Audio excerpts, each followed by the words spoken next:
And now it's time for Bum Reviews with Chester A. Bum. Tonight's review, Thor: The Dark World. Oh my god, this is the greatest movie I've ever seen in my life!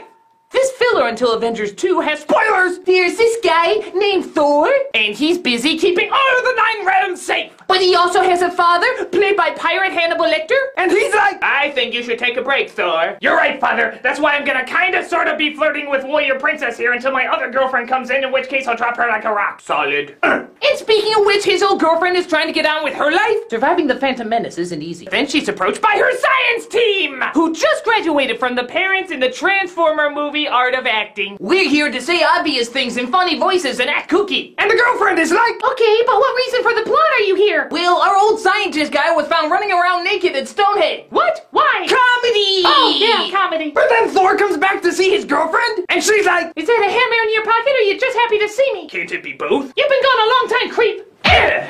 You know, it's funny, even though I'm a god and I can be smashed into buildings without getting hurt, apparently a slap from a mortal can still have my face going the other direction. We have a lot of plot to get through, so I'm just gonna act like I love you again. A-okay. But then it turns out Asgard is under attack by Nero from Star Trek, and he's like, I will make our ships invisible so we can just fly by the gatekeeper of the Rainbow Bridge. Oh no! Sir, he spotted us! It's okay, even though he can communicate with worlds far away from our own, he apparently can't communicate with a castle that's just a few miles down the street. They really should invent cell phones here. Yes, I know, for all their science and magic, there's no spell that can make you call another person. I mean, they can get in contact with the human world. Can't they just get the cell phone technology and bring it up here? Seems kind of essential. Come on. So apparently he wants the girlfriend because she has a magic entity in her body called the ether? I put ether in my body once! And by once, I mean this many times. But it's okay because Thor's mother is going to protect her! You must kill me, Nero from Star Trek! Why? Because I'm an old person in a scene with my old husband and we were laughing and having a good time! Obviously that means one of us has to die! Well, who's gonna turn down a free lunch? So Asgard is defeated by flying spaceships and lasers, and still they never got cell phones? So logically, there's only one thing to do! Call upon Sexy Tommy Wiseau in a jail cell! I was Sexy Tommy Wiseau in a jail cell once!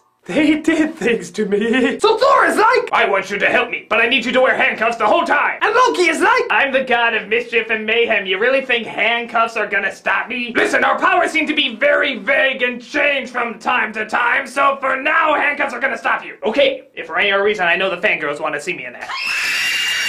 So Thor and Loki go into the dark world, which is more of the dark green world, but I won't split hairs here. But Loki pretends he cuts off Thor's hand. I'll never join you! And hands over the girlfriend to Nero. Nero takes the ether out of her, but it turns out it's a trick and Loki and Thor are gonna try and destroy the ether now that's out of her body. Well, I'm gonna see now if my hammer can destroy a dust-like substance. Boom! Kaboom! It cannot destroy a dust-like substance. So Nero gets the ether and destroys Loki.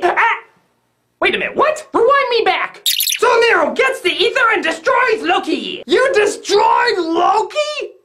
Loki? That's like destroying Urkel from Family Matters! It's like everybody's favorite character! Actually, come to think of it, maybe it will be like Family Matters! They'll destroy Loki and he'll come back as Loki!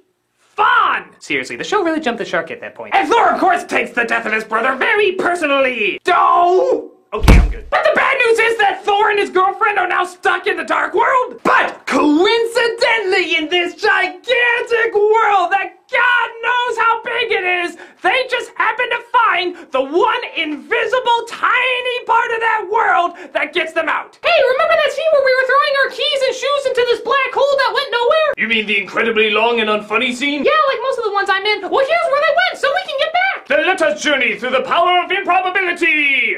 So the really unfunny comic relief comes in and tells them what's going on? Nero from Star Trek is trying to destroy the universe because, you know, it's just what he does, and so if all the 9 realms lined up, he can destroy them all and have control over them all, or whichever he wants to do because he's a bad guy. So we have this scientific device to line them all up and we can transport in between worlds whenever we want. This event will also allow very heavy things to suddenly be very light, like you could pick up a car and smash it on someone if you wanted. You have to be careful because animals and people and whatever you think can just suddenly transport anywhere and pop up anywhere. Okay, can you just tell me why you're not wearing pants? Well, that explanation's easy. What? Comedy! Oh, and I also had a god in my head that apparently messed me up. Really? So that's the really late excuse why you're so crazy even though it never affected Hawkeye or any of the other people that ever had a god in their head? I told you. Comedy! God, I can't wait for Black Swan 2. So Thor fights Nero from Star Trek while jumping in between all these other worlds? Which I can understand, that's totally what it feels like when I put ether in my body. But Thor is like, through the power of fast editing and confusing science mumbo-jumbo, I win! Damn your mumbo-jumbo. So apparently the day is won and Thor has to leave his girlfriend again? And the annoying comic relief are like, dude, he couldn't even bother to shoot a scene with you saying goodbye? I know, right? After I had so much to offer him, like saying science mumbo-jumbo and fainting. I'm surprised he didn't say goodbye to us, after all we had to offer. What did you have to offer? Comedy! Comedy, yeah. So Thor goes back to pirate Hannibal Lecter, and he's like, I cannot be king because I am too horny for a woman. I am Odin.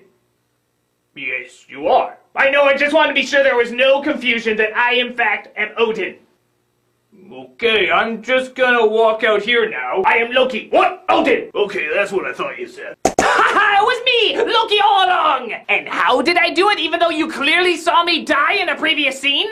Look at Conti's for Avengers 2! I am Andy Warhol de Toro and I collect things. I have no idea what that means, but I'm sure the message boards will go insane. Hooray! So it was really fun seeing Thor conquer the dark world. That brings up a good point. How come so many things are always from the dark? Can anything bad ever come from the cuddly puppy world? The rainbow and sunshine world? I mean, aside from any girls cartoon from the 80s, but at least they had catchy theme songs. And obviously none of them are ever coming back. This is just a wee bum saying, shine! You got shine! Oh, come on, oh, I see you're admiring my bling.